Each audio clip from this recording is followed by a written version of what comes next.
Welcome, Zinzi. Thank you. Can you hear me? Yeah. Yeah, Thank you. It's nice to be here. I'm super excited. Yeah, when Heather invited me to moderate, I was like, oh my God, a mixed race African woman writer who went to the Ivy League in Bona and writes avant-garde, I'm there. Oh my God. So I would have had you in my living room, but it's great to have you here. So Thank you. hopefully, can you start with a little reading? Yeah. So I'm just going to read a little part from. This comes just over halfway through the book, and this is sort of a sequence where the narrator Tandi is meditating over her mother's death and sort of attempting to process grief, and this sequence deals with that. Never read it in front of an audience before. We'll see how it goes. When I visualized my emotions, I would picture a graph. Sometimes I would try to draw it, and it helped to see my feelings organized into a neat line, a process that connoted order and straightforward representation. When I drew the graph, I pictured the x-axis as time, the y as strength of emotion. There was a spike around the diagnosis when I first became aware something was wrong, when the suggestion of her mortality, the uncertainty of the situation, was first introduced, and by virtue of its newness, was especially severe. Then the line went down when I became used to the idea, and I was too wrapped up in the details, treatments, prognoses, outcomes, to be in touch with the emotion. My return home was another spike, and after that, a steady, slow climb at high altitude until her death. At the point of her death, the line circles inward into itself to infinity, disappearing into infinite fractions. It was so beyond comprehension and feeling that it wasn't able to be captured on a plane of hurt or sadness or any single human emotion. Loss is a straightforward equation. 2 minus 1 equals 1. A person is there, then she is not.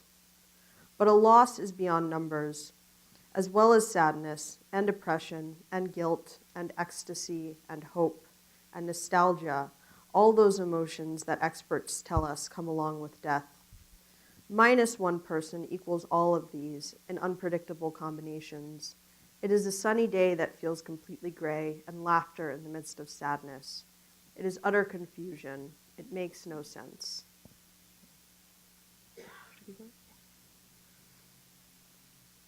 My graph resembled the form of an asymptote, the mathematical equivalent of an affability, an object attempting to approach a line but forever failing. In the same way, my mind was trying to reconcile my new reality and failing over and over again.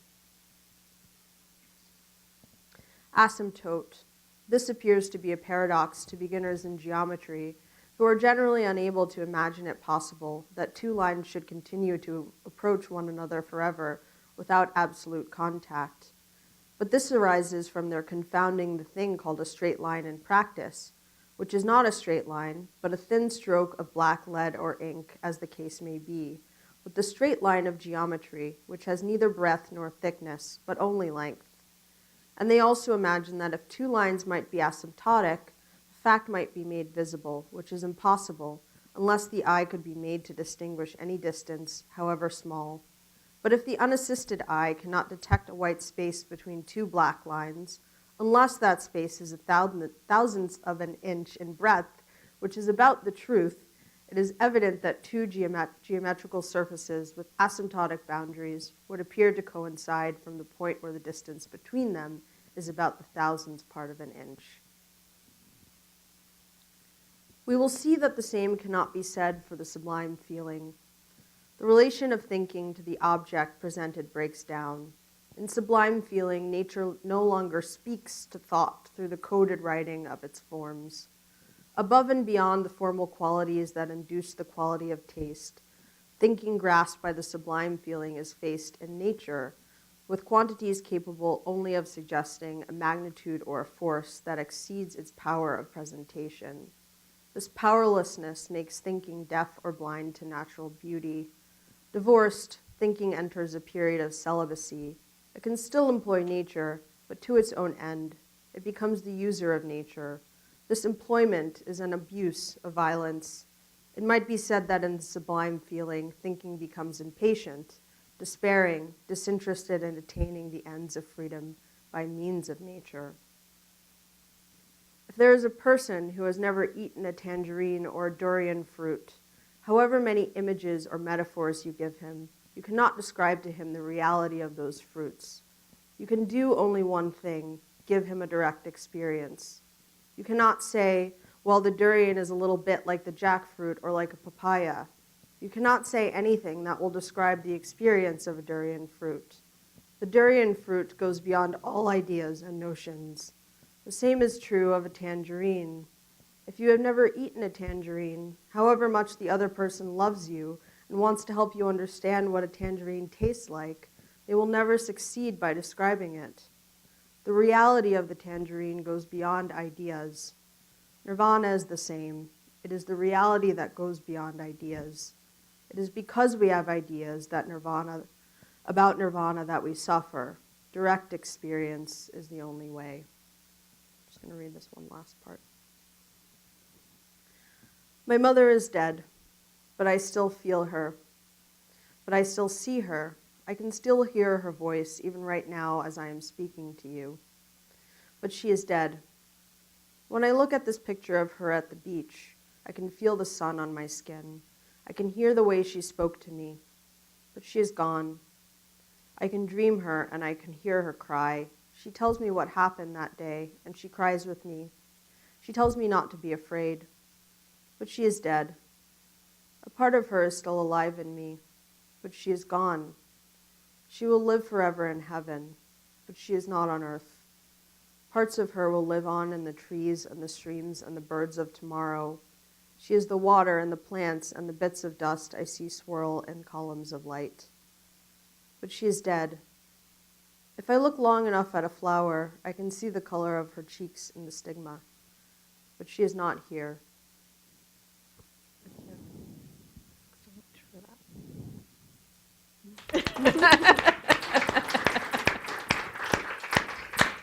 that. Look, everybody has good home training. So, thank you so much for reading that. How many of you have read the book? Okay, so I think maybe we need to talk a little bit about what this thing is, because there's so many voices in it, and that was just a taste of it.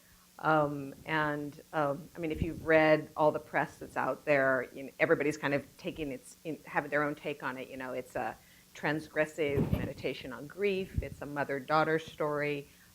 It's a meditation on race and identity. It's dealing with kind of post-apartheid stuff. There are so many things that are happening in this book. Who's getting it right? I mean, what would you say it is, and what would you say it is? It's many things, but what would be your elevator pitch if you were trapped with somebody? Okay, so you don't want me to name specific critics who I agree with, and shame the ones I disagree with. Oh, you can do that. That's I'm all about the shame. I think everything is pretty fair, and I think I did incorporate a lot of different ideas into the book, but it's not as if I did it purposefully. I think debuts especially should really kind of touch on most of the things that you're interested in as a writer, to sort of introduce who you are as a voice. And I think I just kind of combined all of my interests in a way that felt real to me. And I didn't really try and foreground one over the other, except for the story itself. And that's something that just kind of comes naturally. But I think all of those things are true, and I think it's great that so many of them are being talked about too. Right. Yeah. And I think it allows a lot of different access points for people to get into the story. That's, I think, what's so kind of brilliant about it. On some level, it's so universal. I mean, one of the central questions is, how do you live after a great loss, like one's mother? And that's something everyone can relate to. No. Yeah, we do Q&A at the end.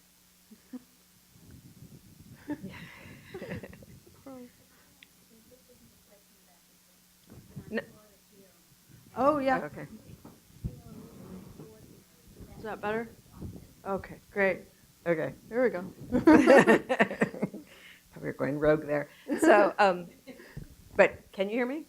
Okay. So I'm saying that there's this thread that's very universal about a mother-daughter relationship, and then how do we live after grief? Which the title alludes to, what we lose, and so that's a central question that's very universal. And then there are these other things that are very kind of unique and specific about growing up with an immigrant parent and going to South Africa in the summer, what that means. All the various kind of particulars of race and identity that might not be as universal, and so it seems like so many people can enter into it and find something. So I think that's really kind of fantastic that it's you've been able to kind of incorporate the multiplicity of your identities, which actually people might think I think we're often told that, like, oh, that's too specific, that nobody else shares that identity, but in fact it allows us to connect with so many people. Yeah, if I could respond to that, Yes, that please. point. The term universal is extremely politicized, especially when you apply it to writing, right? What is universal? What I've sort of found is that a good story is universal. Right. And a good story incorporates many different ideas and is heterogeneous. I think that universality has been perverted within publishing to mean something very specific, but it doesn't really come from anywhere real. It's artificial, right? Right. So yeah, I just kind of returned to the idea of a good story, and that is one that people will identify with. Exactly. Great. One of the other things that is so exciting that people are talking about is then the innovative structure here. And of course, I want to talk a lot about the Black avant-garde and what you said, but just right here to let people know, if you haven't seen the book, it's almost like a lyric essay. There are small sections, it's vignettes, and then there's lots of things that are brought into it. We have the story, the through line of this character, but we also have newspaper clippings, photos, the graphs, blogs, lyrics, some scientific writing about cancer rates, the bit on the photographer, Kevin Carter, who's one of my favorite. I love that. Just kind of meditations on society in general. So there are all these different voices coming in there, and they almost operate like hypertext. Like one page will end on one idea, and then you turn the page, and that idea is illuminated in a completely different medium. And there's even stuff on politics in South Africa. So super exciting. I'm sure people were like, how can you do that? And how did you kind of, what is the organizational principle for deciding how you put that together? Yeah, so I think the form that I employ in the book is probably best described as collage. And collage is basically a text that is composed of a combination of found and original text or objects, right? So that includes quotes that I got. I just read a couple in the passage that I just read. Right. And the photos that I've included as well. All of those things kind of create this texture to the book of these different voices. They're actually speaking. And the way that I arrived at it, first of all, I have always tended to work in that form. So when I write essays or short stories, it tends to be collage in some form or another. And I'd always employed that technique for shorter works, but this was the first time I applied it to a book. And basically, I started working from journal entries that I took when my own mother was dying from cancer. So I was acting as her caretaker, and basically, at the end of the day, I would just have enough energy to write a paragraph or a page or something about what was going on and what I was seeing.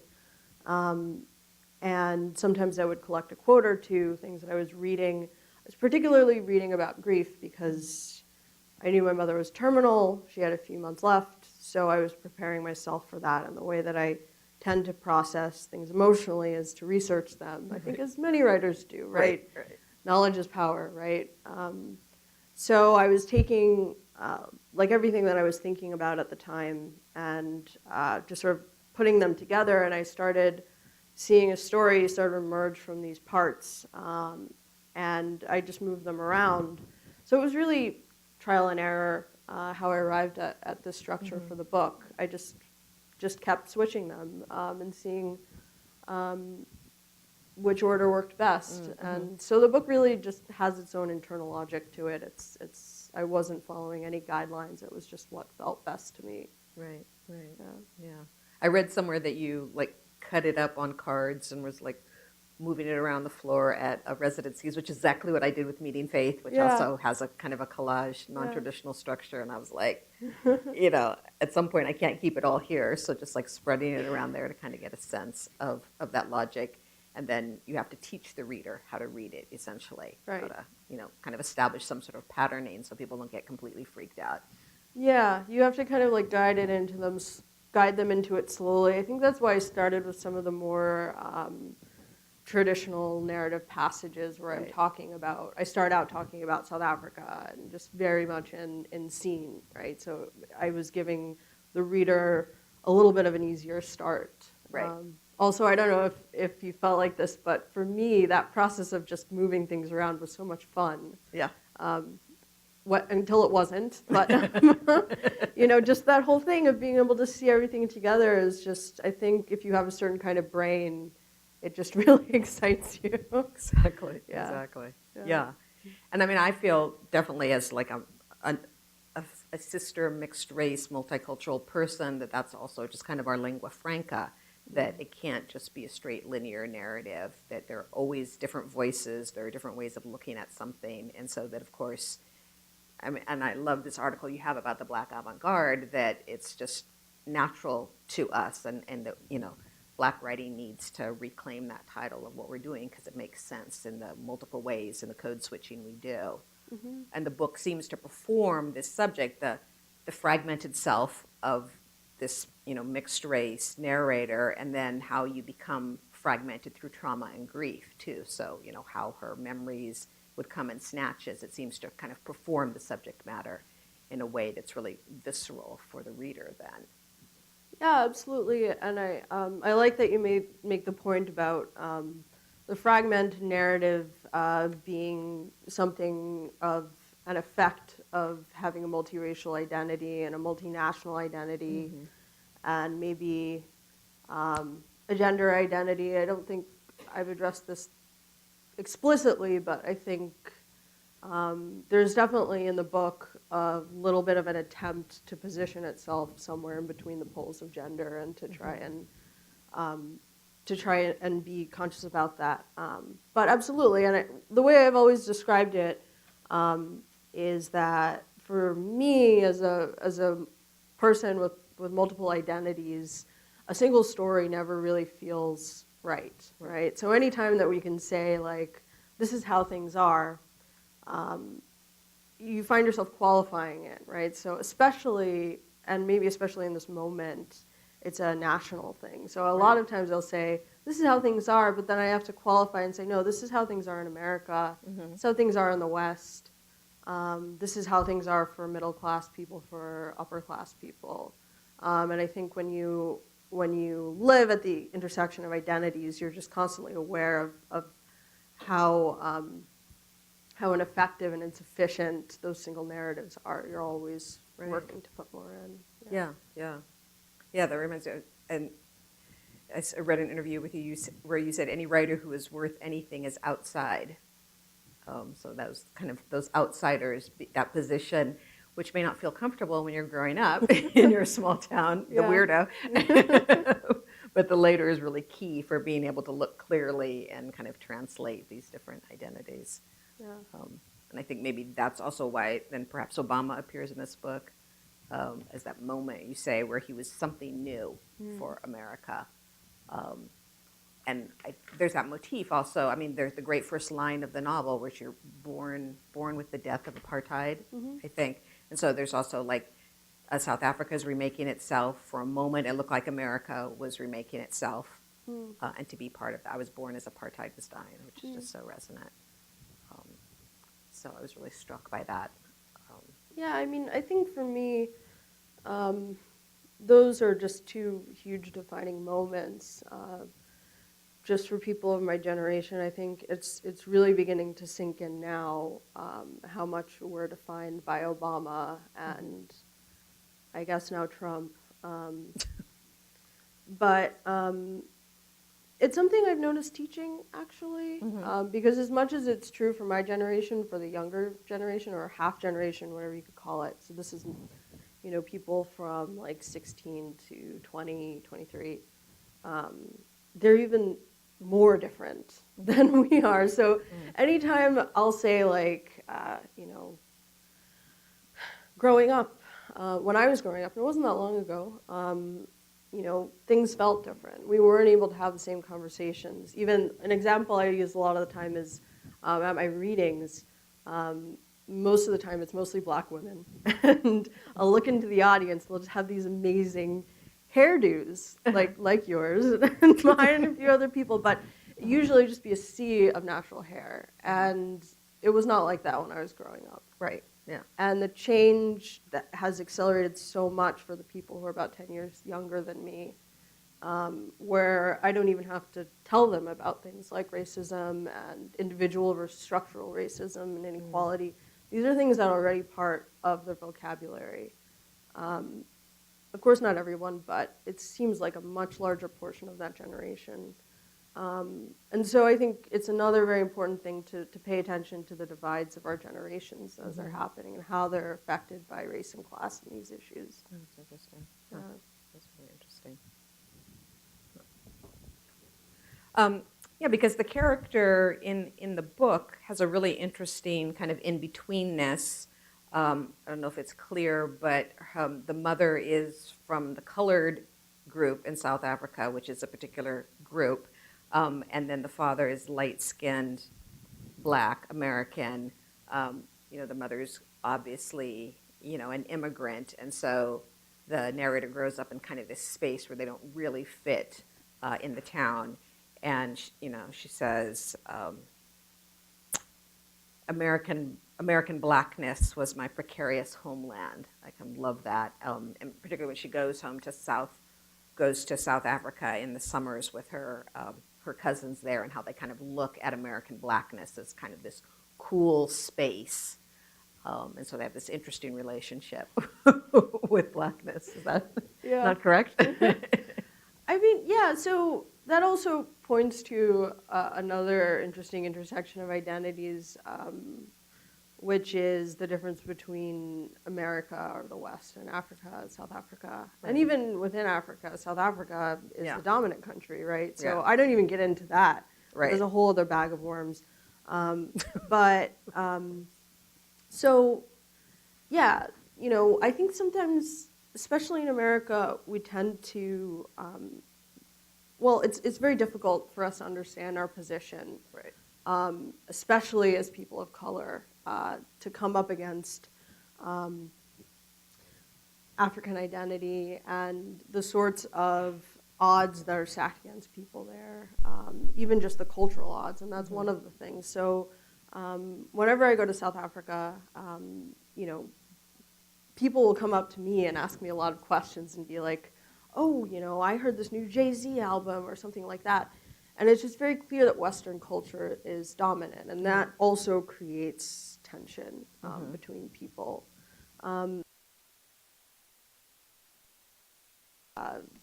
That not only are there differences, but there are also sort of steps into these levels of difference.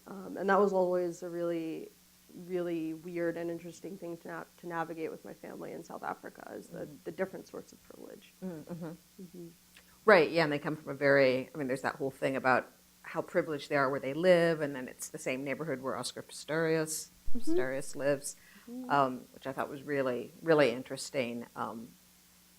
It's just such an interesting society, kind of what's happening there, and so I appreciate that you kind of take that on, a very clear-eyed look at class there. And then, of course, just hearing, that we were talking about this in the green room, hearing African English, which is always so interesting as well. So there are all these different voices. So I feel like we get to travel with you or with the character to hang out with these like incredibly hilarious cousins too, and so that's kind of a nice relief. Like, sure, mom's dying of cancer, but these people are hilarious. Like, the whole funeral scene is really great. So buy the book and read that. You have some stuff to look forward to. So that was really great. Let me see what else I want to talk about here. One of the so you've talked a lot about your own experience with this, and the book reads so intimately. It's first person, really kind of raw emotion, and there are clearly a lot of similarities between the narrator and you, the author. And so I'm sure people are up in your business all the time about, and there is this expectation that all people's first novels are kind of autofiction or, autobiographical, coming-of-age fiction, that sort of thing. But I've heard you say you didn't want to write a memoir and that you feel that fiction has more possibilities than memoir. But I can also see the influence of your work in personal essay coming into the structure here too. Mm-hmm. So I was just wondering if you could talk a little bit about those genre decisions. Yeah.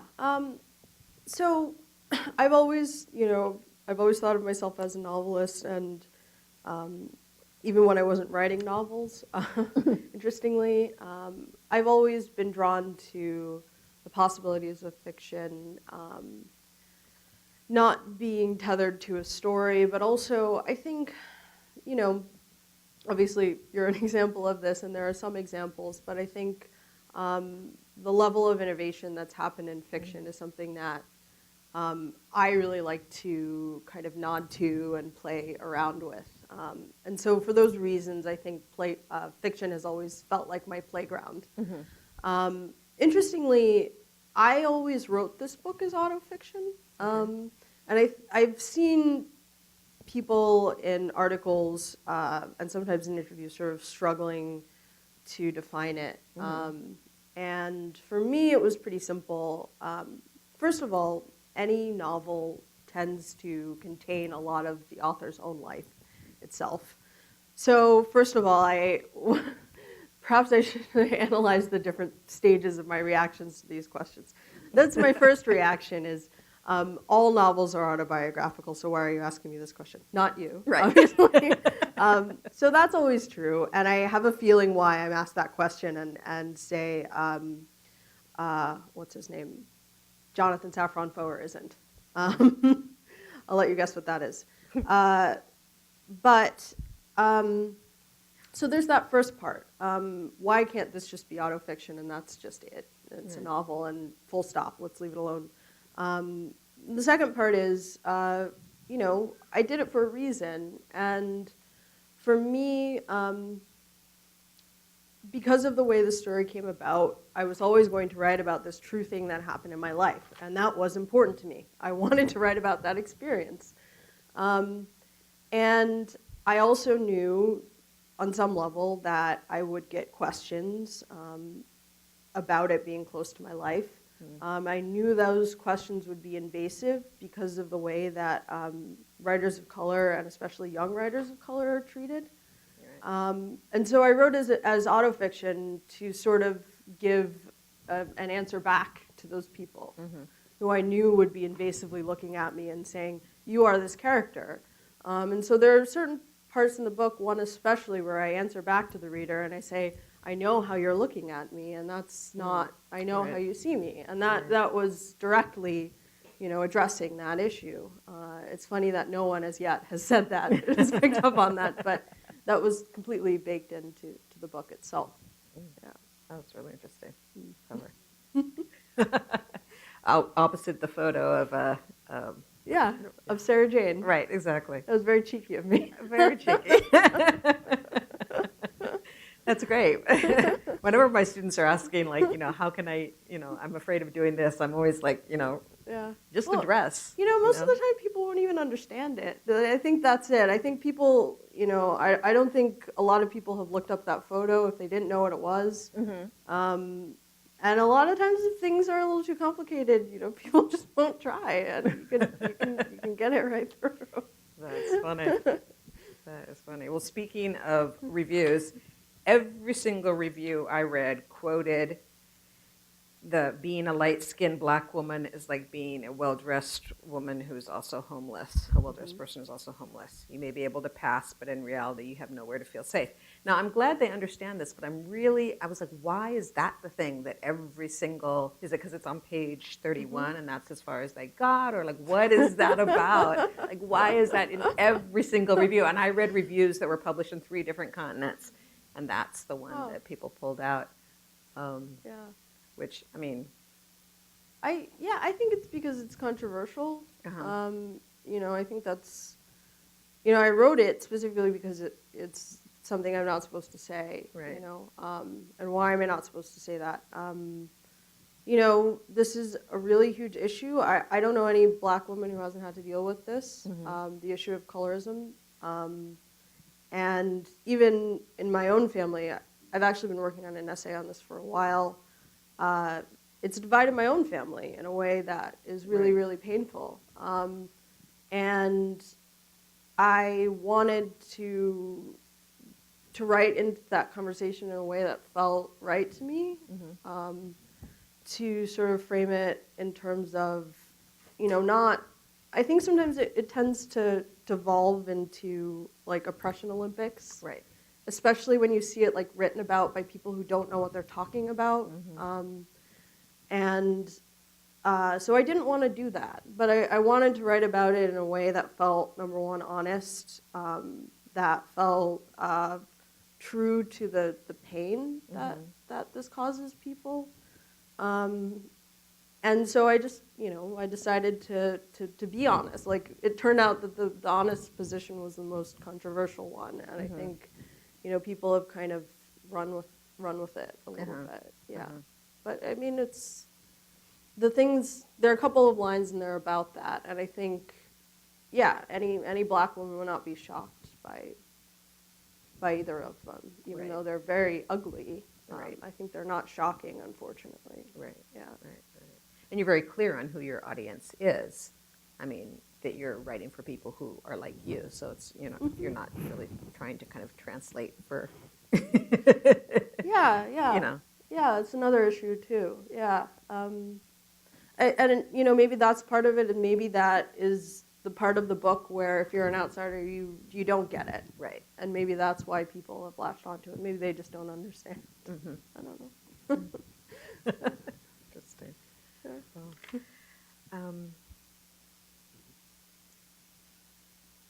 this is just a personal question. We don't need to go there, but I just did. I mean, the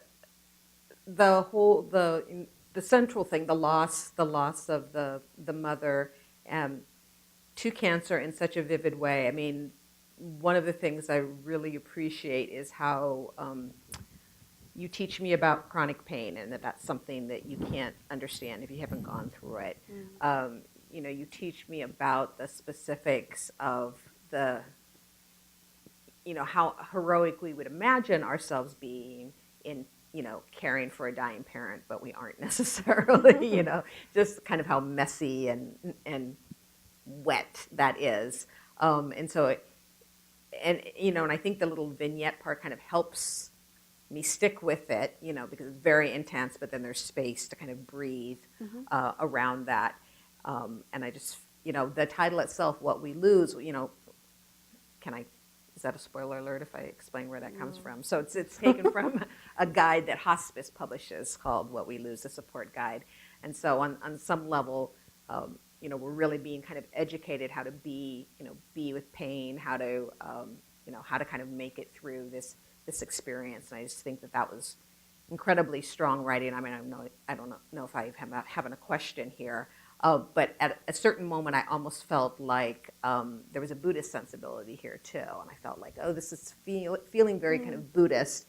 And then there's that. Then you go to that section about the durian, and I was like, wait, durians are in Buddhist countries. So then we get to nirvana. And so I was wondering if there was some element of kind of how to deal with loss. Were you looking also? I mean, I know you're going intellectually doing research, but were you also looking at other kinds of faith practices to kind of process this? Yeah, actually, that quote is a Thich Nhat Hanh quote. Yeah, so it's a Buddhist monk quote.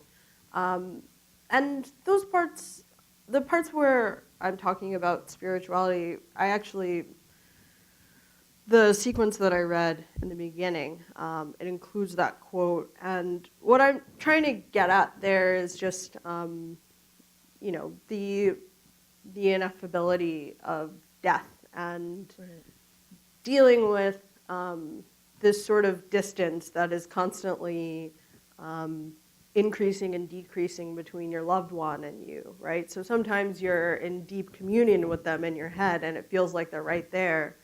But then, you know, you remember that they're not physically anywhere. And I think those contradictions are some of the most difficult things to deal with when you're going through loss.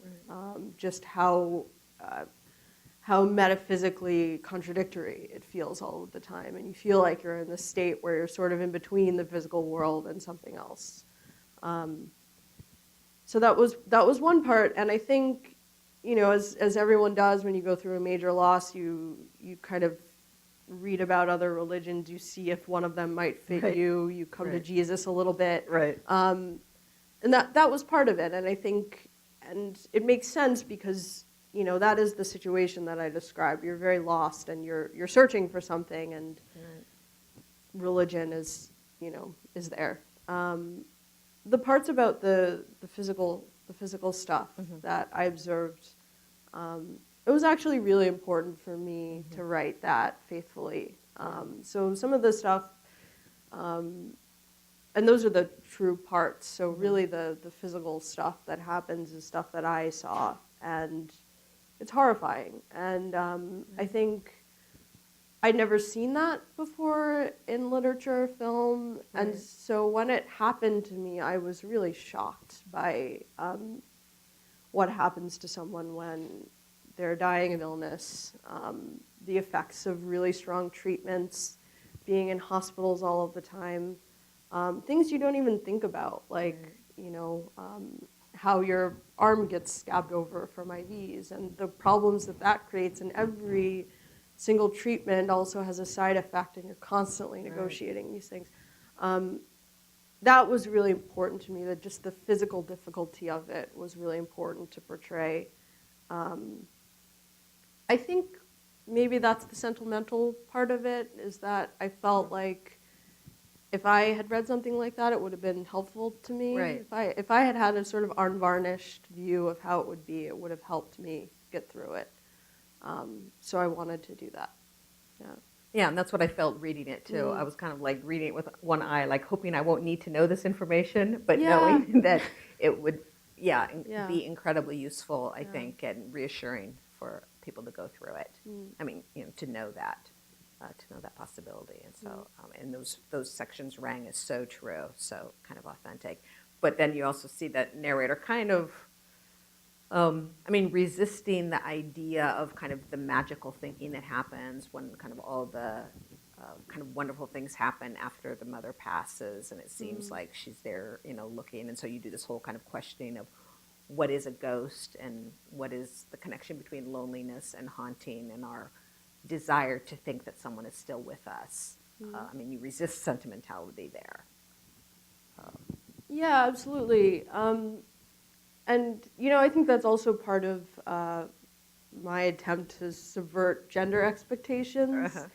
It was very important to me that the book not be sentimental, both in terms of the lost story and the sort of romantic story that happens in the book. And yeah, I think at times it can be a little brutal, I think. But that was, you know, that was part of me trying to make it authentic and true to the experience. Because, you know, the truth of it is, like,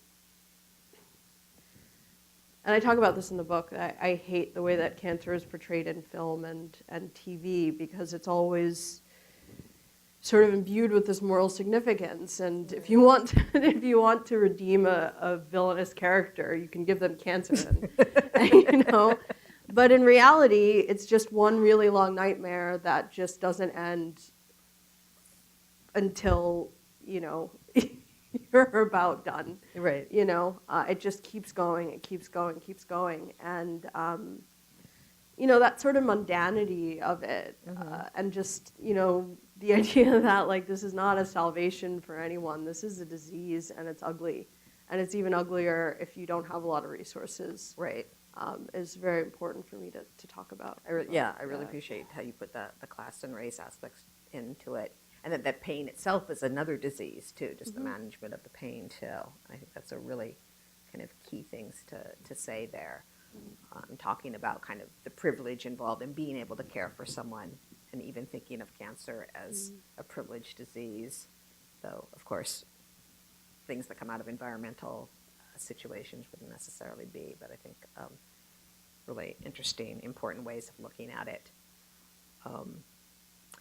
And then I noticed also the motif you have with kind of orphans and how we see orphans as heroic. Like the narrator's always kind of wrestling with, even though she still has a father, she's feeling like an orphan, and then how orphans are portrayed in society as kind of this very kind of heroic thing. Dabs away a tear and like does it for dear old mom who died. I love that whole aspect. I thought that was really hilarious. So great.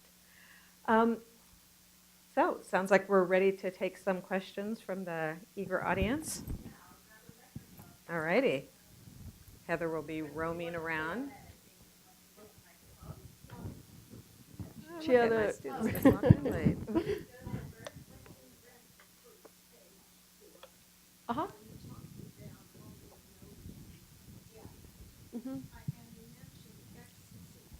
Now, I've had a lot of deaths in my family. It certainly was no ecstasy, long, drawn-out deaths. And I wondered what you're referring to. I think, in general, there's a state of euphoria that you get when you go through loss. I was in a very heightened state when it happened. And I think there are many, perhaps not from the death itself, but there are many decisions that can sort of be made as a result of that would lead you to an ecstatic state. I think about actually the scene in the South African scene, the chapter in the book. So this is a year after the death happens of the mother, and she goes to South Africa and basically goes on like a sort of drunken, drug-fueled binge with her cousins. And the implication is that it completely comes out of grief. And so it's also those things that we do to deal with the grief that end up, having those sorts of effects. So that was what I was kind of talking about.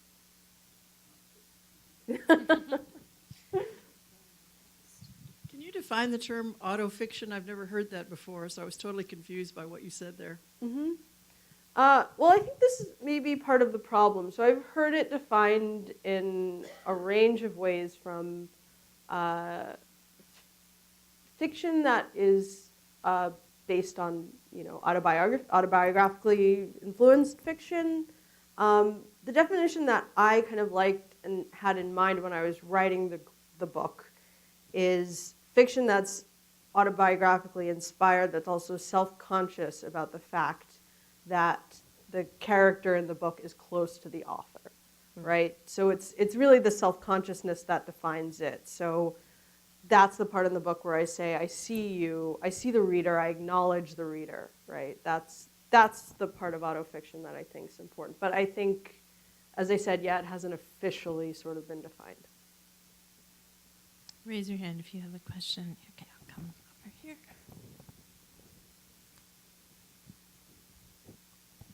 Do you find that too, Faith, by the way, the autofiction thing? A Yeah. range of definitions. Yeah, definitely. I want to say I'm sorry for your loss. Losing a parent just sucks. Thank you. And so I'm sorry. I actually wanted to go back to that president we used to have that I liked so much. Please, can we go back to that? Can we? Build me a time machine. Oh my gosh. I know as a child of immigrants, I would watch him like on television or read his statements, and every once in a while something would pop into my head, and I'd be like, there it is. There's the child of an immigrant right there. One little thing about his biography, one expression. But I always felt like I missed something because he was from a mixed relationship, not in the sense of racially, but he had an immigrant parent and a non-immigrant parent. And I felt like there were parts of his experience I couldn't get at. And I was curious if there are things that those of us who are children of immigrants miss because we don't have that experience of one of the parents sort of belonging here. Yeah. So, first of all, I think Obama is an immigrant. He's also biracial. He also grew up in a culture that he had very little part of, raised by people who were from a different culture. So his father was African. He didn't grow up with his father. His mother was white from the Midwest. He was mostly raised by his grandparents, right? In Hawaii was where he spent most of his years. So I actually think that and what I've been interested in with Obama particularly is the cultural fluency that comes from being in between cultures or being in a culture that you don't have any relation to. So Zadie Smith wrote this very influential essay, Speaking in Tongues.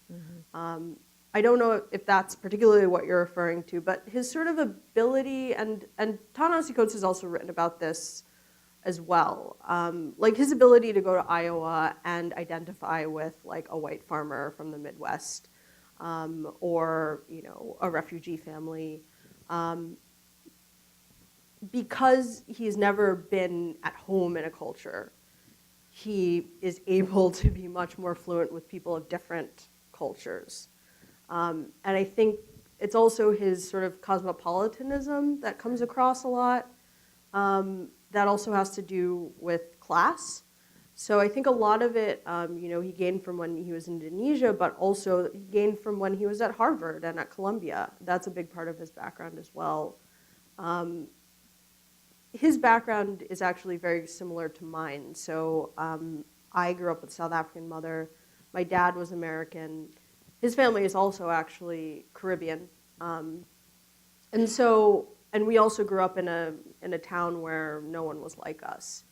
And so I think more than anything, Obama to me is about that sort of fish out of water thing. And part of that is being an immigrant, but part of that is all these other layers that he sort of presents as well. So I think that might be where the difference comes in for you. Does that make sense? Yeah. The name of my website is actually, I call myself the original Obama. Because I was right, because my background's similar too, and I have a Nigerian father who I didn't grow up with, just like Obama, and a Nordic American mother, and I grew up in rural Washington State where there was one African American family, and then there was me, the only African in my town and in my family. Went to Harvard, and came of it. Also went to school in Southeast Asia, and so kind of similarities there as well.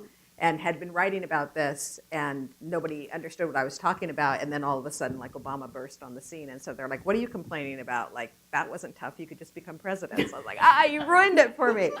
If only I'd been faster. So all of a sudden, my identity went from being incomprehensible to, like, super common and, like, not a problem. So I had a school kid just email me the other day, what do you mean by original Obama? I'm like, shut up. He ruined it for all of us, but then he also made it great for us as well. But yeah, so when I was reading this, I was thinking about like, I didn't get that immigrant parent. Like my immigrant parent, he wasn't an immigrant. He was in Africa. Right. And so I had to just make do. Yeah. And like I hadn't like seen black folks until I went to college, and then I was like, let me try this out. So yeah. So there are similarities and then there are differences. So I really appreciated how radically honest this book was, and I also was confused about the autofiction. How Radically honest Oh, it okay, was, thank like in its description and in its lack of sentimentality.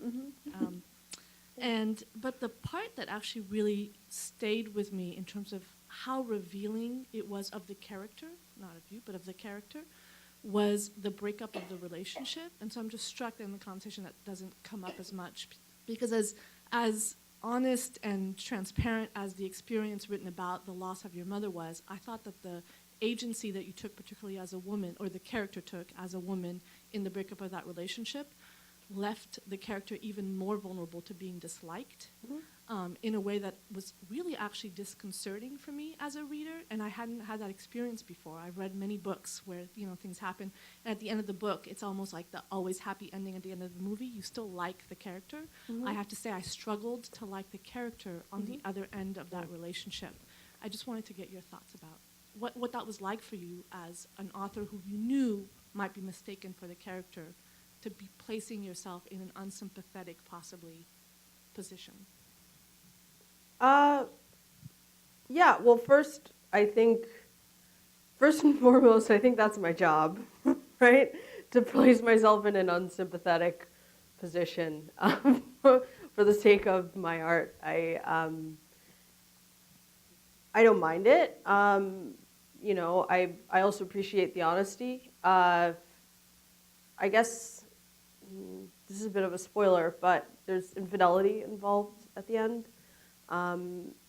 And so it was important to me that Tandi sort of determine what happens in her relationship. So I knew that however it turned out, she would have to play a big role, because I did not want the ending to be read, to possibly be read in any way as having a man come save her or have a relationship save her. I think I struggled a little bit with that scene, but in the end, I think it's very true. I think, that relationship for me was really about Tandi trying to move on from a loss in a very rushed way, right? And looking for solace in a relationship that maybe wasn't appropriate. So it made sense to me that, like, when that relationship is kind of on its way out, that she would make a really big mistake that would also be kind of an expression of her desires, right? Because it's a very, just physical thing that happens. So it felt like, that was where the story should go. I try not to think very much about what people will think about what I'm writing while I'm writing about it, and especially how it will reflect on me. And that felt like where the story should go. I can't say. Just being honest, people make mistakes in relationships. I've made mistakes in relationships, and that's one of the most difficult things to deal with is living with yourself.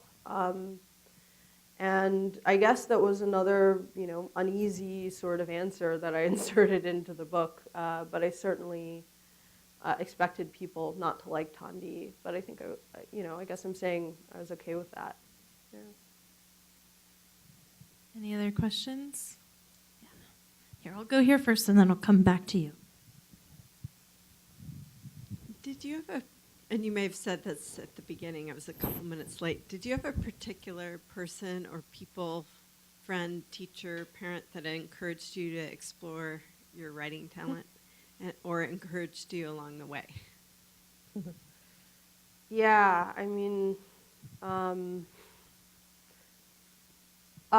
well, Paul Beatty is, I owe really a lot of my career to him. He was my workshop professor my first year of my MFA, and he kind of stuck with me after that and was really an amazing mentor to me. That was in grad school, though, so there were people who came before then. I actually started writing in college. I was a bio major going in. I also did visual art, and basically, my immigrant parents, they're like, I decided I didn't want to do medicine anymore, and they were like, well, you're not going to be a visual artist, obviously. And so I decided I wanted to take a creative writing class, and that was where I first started writing, in my freshman year of college. And I have to say, I think almost every workshop teacher I had And this is not to say that this is like a common feature, but that I've had really great, caring teachers have been very encouraging. And so it was really, actually, I think that first class where I first started writing, if I had had a bad experience in that class, I don't know where I would be right now. You know, I think it was probably that first teacher who was actually like a grad student, not a full professor.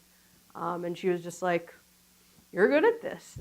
You know, a lot of times that can really go a long way, especially at that point in my life where I felt like I wasn't good at anything else. So I think like just giving some encouragement can really help students a lot.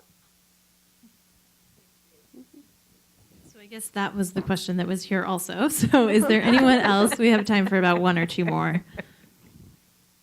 Anyone else with a question? Okay, Meredith, I'll come back around. Yeah, you can just talk. Thank you.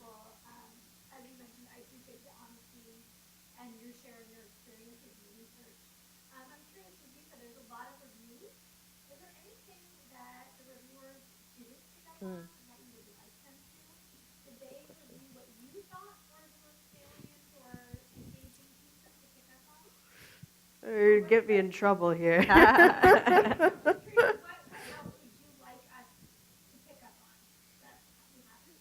Yeah,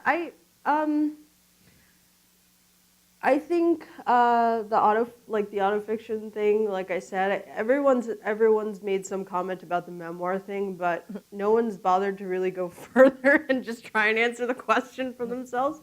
I think that would be a place to start. The autofiction thing, I think also a